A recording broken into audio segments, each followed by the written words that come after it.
का हो भौजी बड़ा सिराय बैठल बड़ू हो का बात बा केकरा से बार बार आतलू हो एजा अगल बगल तक केहू लौकतो तो नहीं खे का हो बाप रे बाप। हमारा सामने गुता न तड़ू कहाँ है तू हमर भसुर असुर का बा कि तोरा ला जाता नहीं हम वैसे बतियावत थोड़ा कहाँ है ओठ के बतियावे लो के तोरा के बोलावत खीजे कि हम हमारा भिरी आवल करो जब देखा तब मुंह उठा के चली आवेला तोरा जिमे कोनो काम धाम ना रहेला हो आ यही जे देखो लइका बान स कि दिन रात काम करतन स तोहरा जिमे तो लागेला कि एकदम लफुए लफंगा हो खब माने तू का सोचत तड़ू कि हम जाई काम धंधा करे ना बस घर में सुतल रह चूड़ी पहन ल नौकर पर चकर लागल बान स तोरा के कुल क के दरिए पर देवे खातिर तारा नियन भौजाई रही न तो ऐसन कुल देवर के दिमाग सनकी तो घर छोड़ के भाग जिया सन अरे तो भाग जा के सुनावा तड़ काहे खिसियल बड़ू लागत कि पूरा जगह तू भैया पर खिसियल बड़ू का हो अड़ले बाड़ तू ना रहब तो घर के खर्ची बर्ची चली माने भैया पर काहे खिसिया जेबो तारा से बतियावल आ 5 कोस पैदल गइल बराबर बा तो जा पैदल हमरा से ना बतियाव ठीक बा जा मर तारा से के बतियावता हो हम तो नहीं देखे कि खाना दाना बनल बा कि ना खाना वो देबू के अपने से काट के खा ली भगवान हाथ गोड़ नहीं खो देले का लोग क कि टूट गइल बाटे तारा ने भौजाई अगर 7 घर मिल जाब ना तो 7 घर बहुत विकास करी हम तो कम बोलत तनी दूसर भौजाई रहित न त कनमा ऐठ के कुल काम धंधा कराइत हम खइबे ना करम जातनी बाहर से खाना खा ले जा जिंदगी लग जाई बाहर से खात तोहार ठीक बा आवत न धमकी देवे ना खइब त हमरा पेट में ना खइब अरे खइब त खइब न जा अपन रास्ता देख जब देख तब आ जाइ या कि ऐसा ऐसा बात बोलिए ना हाँ तो एबार आमस हम फरियाई लेते अपना भाई के सुधार दई न कहीं तो हम सुधार दी इनका राखी बाकी हम पूरा कर दे छलोर मुँह लेके जावे तबे उठा के चल आवत न ऐसा तो कर में कैले बाड़ कि तारा से कोनो लड़की बियाह शादी करी जवन करी ओकर किस्मत फूटल होई कि आई ते घर में भठा जाई गाँव घर में एगो रमलोटने वो बिया कि ओकरा से हमार पटरी धरेला आ ना तो औरी भौजाई गाँव घर में बाईस न कि झझुआइए के बोलियो स आ कटहिया पीली लेखा जाना तक काटे खातिर दौड़ियो ऐसे इहे एगो भौजाई बिया न कि बड़ा गोइला पर मान जान करेले हो कहो ना को कह से न एने कहाँ जात रही यही तरह घूमही हो घूमे जाता रह हाँ ये मोर तो कहिया से तू घूमे लगला हो का करब घरे मने नहीं लागत आ घर में रहल मन उजिया जाता आ गाँव घर में घूमब तो मुंड फ्रेश रही तहार गांव से बहरी घूमे के मन करता ना ही ऐसा ही आगू निकल तरह घूमत फिरत चल जाए फिर अपन गाँव में हाँ चलो ठीक है बा जा घूम लो चलबो घूमे तू ना हो हम ना जाए घूमे जा ठीक है बा जा तो सारा भाई कैसे बतियावत घूमलो छे कि का हमार अच्छा जइया छे कि हम तहिया देखाई कहाँ जाई कि तनी अच्छा लागे हमरा आ देख रोज चलियो आवत रहन है तनी बेरा के आयो अब ले उनका आता पता तनको था चलत हवे हाँ तो एबरे उतना सुनाई ना कि पूरा दिन का खीस उतार दे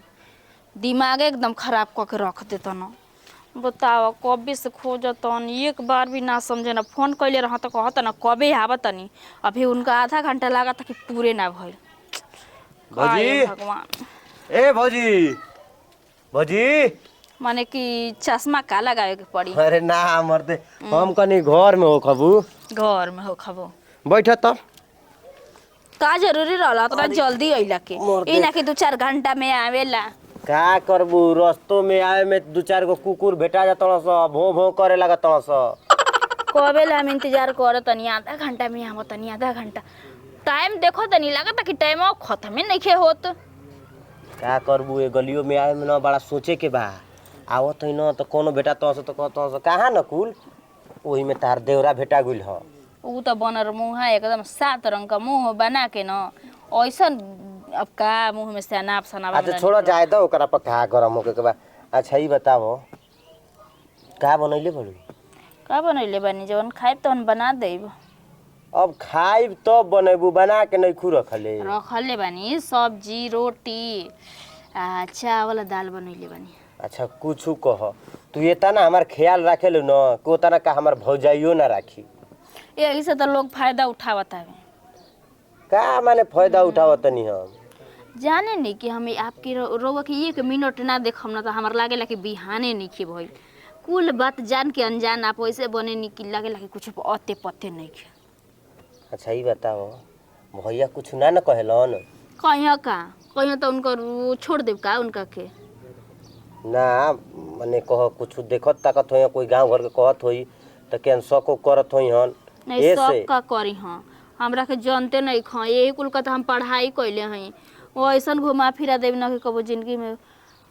भूलाइए जइयो। एगो हमर देवर बाटे नतिया का बेटा जब देखो तब हमारा भिरिया के बैठल त का हो भौजी का हाल चाल बा ओकरा के हम ना चाहे ना कि वो हमारा आंखें के सामने आवे आपके चाहिए ना कि 24 घंटा हमारा आंखें के सामने रही तो आप बनी तो हमरा से उतना दूरी बना के रखी ना। देखो भौजी ओकर इतना रहन चाल खराब बा न के पूछबे मत कर लागेला कि दूसर कोई मिल गइल बा रउआ के सच बताई। अरे ना मरते भौजी हम देख तारा सिवा कोई पर तकबे ना करी ना हम जानते बाड़ू न कि तारा के 1 मिनट ना देखम न तो हमार दिल में एकदम खुलबुली मच जाला। अब ले आके मिठाई रखले रहना तो हम ना खनी अपन बखरा रउआ के रख देनी ह आपके खोजत लइका खा गल ना स। अच्छा जाए द खा गल स लइके फइके न खइले बन स मिठाई से सही के छोड़। अच्छा और बताओ ताहर बहिनिया हो बिया हो गेल कि ना उनकर हो गइल लइका ना भइल बा एगो आ तोरी की जय हो कोरे लइका हो गइल अबे आ मिठाइयो ना खिएले हई हाँ वो करे से बतियाई तो कह सुनी एगो बात हम रउआ के बता देतनी जी हमर मन दिल लागत नहीं खे 5 मिनट खातिर हमरा दुआरी पे आई लेकिन ना जाइल करी समझनी। अरे मर्द भौजी तू टेंशन मत लो अब जब आइब न तब तोहरे दुआरी ले गुजरब। आप तो लोग का बात सुनतनी कि लोग का कही अरे कही तो अपना घरे न कही उन्हें तो सरकारों के आदमी गाड़ी देला कुछ कह न भौजी तारा लेखा व्यवहारी आ संस्कारी भौजाई कोई देखबे ना कनी हमर हुआ कि जब ना देखब तब हमरा खाना ना घोटाला हो भैया एजा का अरे बैठा रहनी हो बैठा अपन भौजाई छोड़ के आ दूसरे के घरे तारा ठीक लगता ना मर्दे ही तारा घूमत फिरत आ जाई ना के एगो भौजी हो भाई न त तनी बतिया लेना न त दिन कट जाला। दिन कट गेल ना निमन से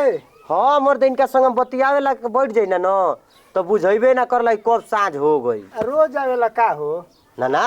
हाँ ई त 1 महीना हो गेल इनका कहीं अइले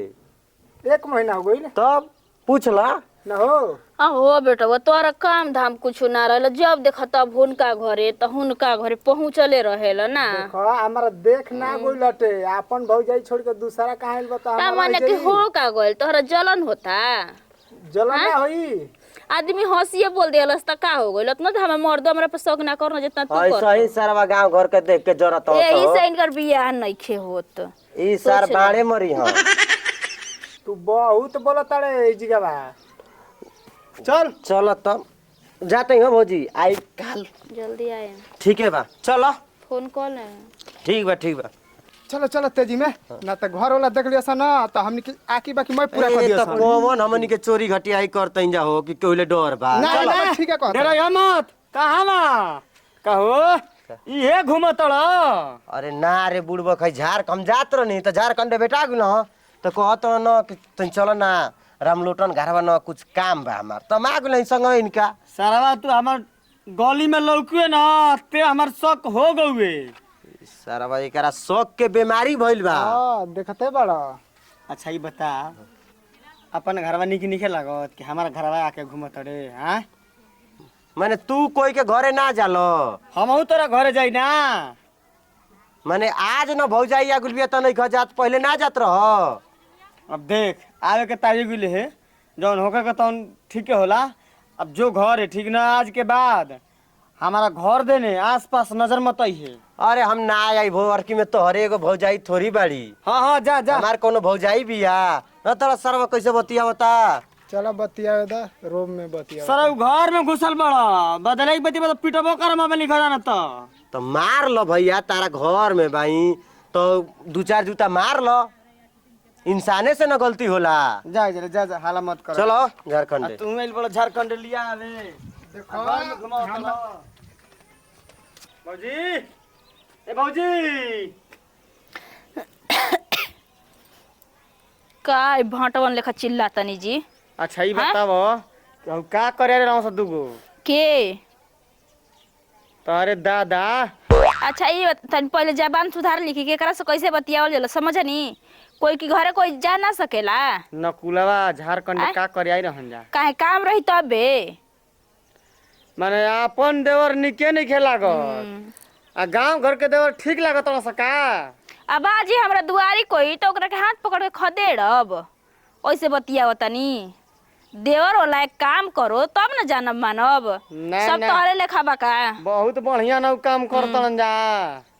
आ जे जैसन रहेला ना वैसन सोचेला कबो दोबारा से सोचबो मत करी ह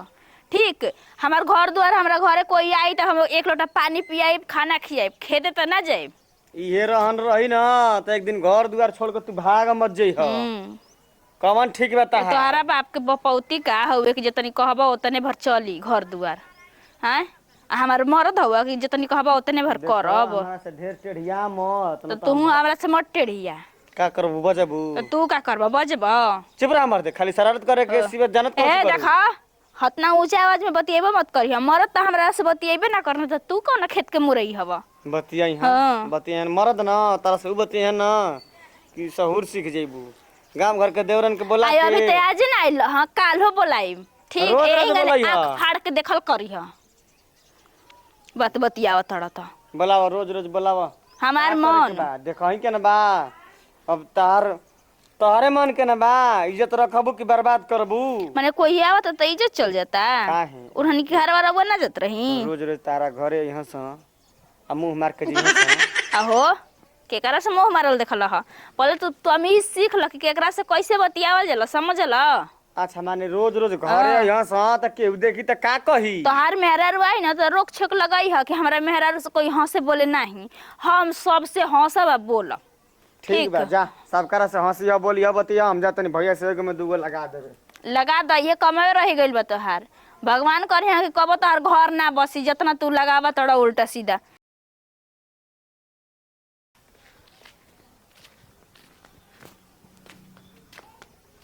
भौजी ए भौजी ई मर दे त नहीं कहाँ चल गइल बड़ी लौकत नहीं के जी बोली ए मर दे भौजी अबे क्या काम छिला तई दुआरी पर अपना बेरी बुझा गइल रोज हम इंतजार करी ना जो कि बैठ के तो मतलब कि हम हमार वैल्यू कुछ में नहीं खे ना हो ऐसन कोनो बात नहीं खे आ बैठ तब बैठ के बतियावल जा का खड़े खड़े को घंटा आदमी खड़ा रही ई जान जाना भौजी बैठ बैठ आपको रोहन बहुत बिगड़ल जाता सच बताई तो सुधरब कि ना सुधरब ए हम तो सुधर ले भाई हो बाकी को बात जान तड़ू उतना लेट काहे क के आवता नहीं जान तड़ू बड़ी तार गलिया में लुका छुपा के आवे के पड़ता अबे निकलत रही काल न तार देवरा ऊ ना बात बोललस हमारा के ऊ ना जनाइल कि मारेला मोझ हौसा हाँ। करता हमें ना चप्पल बस दे हनी 2-3 लात दे दी हनी आ हम तारा के ये से आई न कि अगर 10 बजे आ जाइब न तो कब हमार तारा से बतियावत बतियावत साँझ हो जाई कोनो उठुए नहीं खे देखिए अगर कोई एगो बोले तो 4 गो बोलल जाला सोच ली सीख ली कि समाज में कैसे रहल जाला हमरा ले तो बोलेबे ना करेला हम तो जब बोला तो टेढ़े बोला ओकरा ले आ के करा के आजकल बोले लायक बा ओकरे घर में बाई ओकरे से बतुरस करब हम कहता कि अरे भाभी हो रोज रोज का करे आवतावे हमको हमार मन हम कोई के बोलाई तू क्या बोले वाला तब बताई 24 घंटा हमरा मरद के हमरा पे शौक ना रहेला लेकिन वो बेटा हुआ कि मन में 24 घंटा शौक रहेला सरवा हर घड़ी न तारा पर शौके करत रहेला हाँ तो वैसा नहीं आदमी का हो?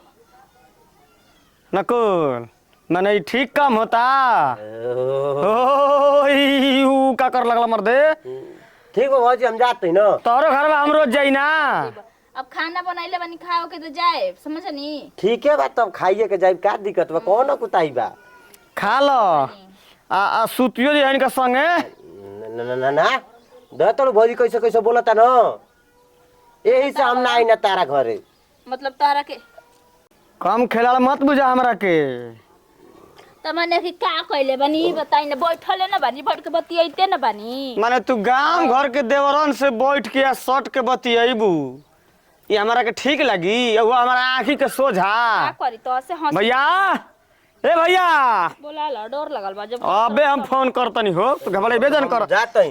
सर भगल त मारम जूता जूता का चिल्लात रहो नरेटा फार के कोनो बात बका बात नहीं की बहुत बड़का बात बा अब तहारी जितना ना बची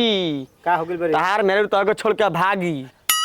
खोज ले बिया का ना धरा सारा के जल्दी कहां देखो भौजी मारा तो हम कुछ कहले तारा संगे तारा विश्वास ना होता देख ल फोटो खिंचले बन सरवन के संगे बैठ के बतियावत रहस तई बताई कोई घर दुआरे आज त का करी बतियाई ना तोहरे मुंह फालतू भइल बा देखो भैया हम कुछ ना हम आइल हई आ दूगो बात बतेले हम देखो गलत सलत ना कुछ बतेले हई अरे बतिया ही में सब कांड हो जाई ना ना ऐसा कोनो बात नहीं अरे जमाना के देखते हुए अब का कहीं ठीक बा भौजी हम जाते हैं ना ठीक बा कहां जतड़ हरिकल ठीक लेकिन देखो देखो भैया और आज के बाद हम ना आई तारा घरे देखो तारा गोड़ पगिरत हई बोलावेली तबे हम आई ना भाग भाग सारा जान बचा रे करे घर के आदमी नहीं खन बतिया रखी ना आ दादा हम तो एकरा के नाक जैसन धक डसतनी तोहरा लेखा आज सात घर दुश्मन होखे ना हमार ओकरू के देवर भगवान ना दे चुपचाप रहन त बोलबू त शुक्र मनाओ ना कि हम नाग पैदा नहीं की भई सोखरा भइल बहुत ना तो डस के मुंह आ देती कहिए तारा के ना रही ना तो ऐसन ऐसन बात बोले चुप ना रह। कि बर्दाश्त ना हो ऐसा ऐसा बात बोले तू ही ऐसा बात बोल रही कि दूसरा के बर्दाश्त ना होत अभी कहत रह ना कि जातनी भैया से एगो में दूगो जोड़ब कान भर देना आपको है एगो में दूगो काहे के जोड़त हम देखत हई कि हम ना हम पक्का सबूत के साथ ना कोनो कदम उठाई ना जानलू